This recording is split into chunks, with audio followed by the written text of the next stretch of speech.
Olá, amigos, tudo bem com vocês? Estamos de volta aqui para o nosso resumo da semana, semana de definições eleitorais.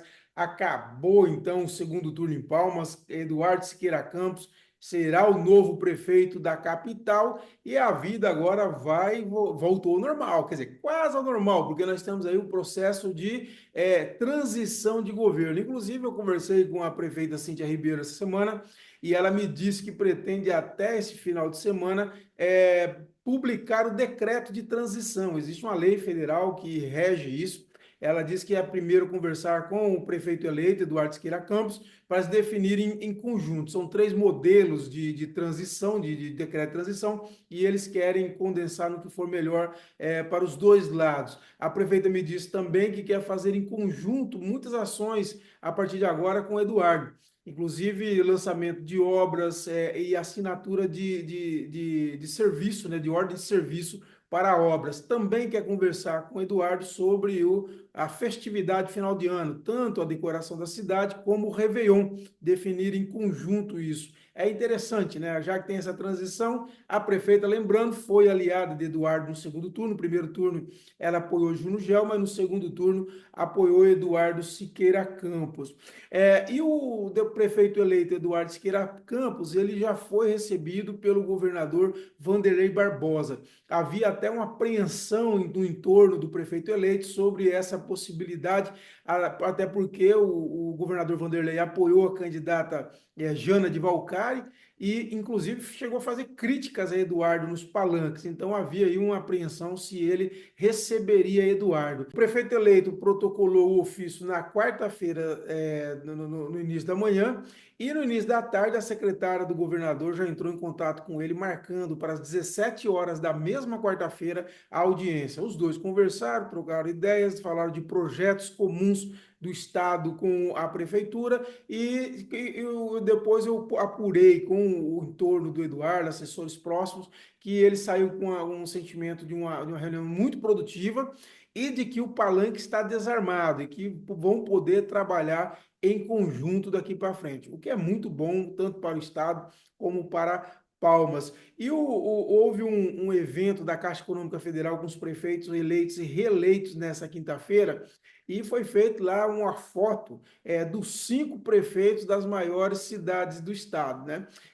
O Eduardo Siqueira Campos de Palmas, o Wagner Rodrigues de Araguaína, Josi Nunes de Gurupi, o Celso Moraes de Paraíso e o Ronivon Maciel de Porto Nacional. Após o evento, eles sentaram-se para almoçar. Os 5 almoçaram juntos e a conversa dizem que foi muito produtiva.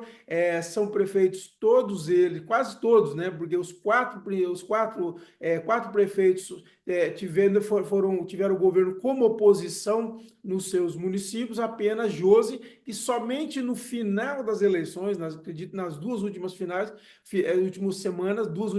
que o governo entrou na campanha dela, mas o governador não foi a Gurupi, foi representado em algum momento pela irmã dele e nos demais eventos de campanha da Josi pelo Republicanos local. E terminadas as eleições de 2024, já começa a se falar da eleição de 2026. O senador Eduardo Gomes, logo após a proclamação do resultado do segundo turno, ainda no domingo à noite, ele anunciou para todas as pessoas que estavam em sua residência, aliados, familiares e amigos, que será candidato a governador em 2026. Depois ele foi até a chácara do governador Vanderlei Barbosa e comunicou o próprio governador de que ele está entrando na disputa pelo governo do Tocantins. Outros 2 líderes também estão de olho nessa cadeira do Vanderlei. Um é o atual vice-governador, o Laurez Moreira, do PDT, e a outra, né, é a senadora Dorinha Seabra Rezende, do União Brasil, que saiu extremamente fortalecida dessa campanha. Para vocês terem uma ideia, o União Brasil da Dorinha vai administrar mais de 1/3 da população do Tocantins. Então, ela ganhou muita musculatura. Em relação ao governador, vai depender do que vai acontecer. A princípio, que se espera que ele realmente não saia do governo, termine o mandato no dia 31 de dezembro de 2026 e assim não seja candidato a nada. por esse aspecto, ele pode escolher estar rompido com o vice, Laurez Moreira, então haveria hoje uma disputa entre Dorinha e Gomes para ver quem terá o apoio do governador Wanderlei Barbosa para governador em 2026. E para a gente finalizar, nós temos aí, primeiro, houve retaliações do governador Wanderlei em relação a dois deputados que não apoiaram a Jana de conforme ele queria. A deputada Wanda Monteiro teve 5 pessoas ligadas a ela, exoneradas na noite dessa quinta-feira, no Diário Oficial, e há uma expectativa que mais gente dela vai ser exonerada, e também do deputado estadual Jair Farias.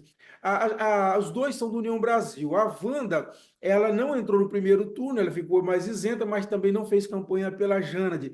E no segundo turno, o marido dela, o vereador Márcio Reis, que foi o vereador mais votado em Palmas, assumiu a candidatura do Eduardo Siqueira Campos contra a Jânade, e depois a Wanda não aguentou e acabou entrando também, colocou equipe, foi à rua e fez reuniões e se mobilizou em torno da candidatura do Eduardo Siqueira Campos. Já o deputado estadual Jair Farias está na campanha de Eduardo desde o início, desde o primeiro turno, inclusive o único político de mandato mesmo que apoiou o Eduardo Siqueira Campos foi o deputado estadual Jair Farias. Então, há expectativa de que pessoas dele serão exoneradas do governo do estado pelo governador, e o governador deve exonerar, segundo a expectativa, mais gente ligada à Wanda Monteiro. E por fim, gente, para terminar, a Assembleia Legislativa está querendo aumentar aí o seu quinhão de emendas parlamentares, que são aqueles recursos que destinados aos deputados para eles enviarem para os municípios, para obras, shows. O impacto seria de cerca de 31 milhões de reais de aumento. Já houve um aumento considerável no ano passado, e agora a Assembleia, de novo, vai aumentar, quer aumentar e deve aumentar, apresentou uma PEC assinada aí, se não me engano, por 14 deputados, e deve aumentar. Lembrando que existem essas emendas parlamentares já são alvo de 3 operações policiais, uma ONG de papel, que usavam ONGs fraudulentas para fazer eventos falsos e ou superfaturados.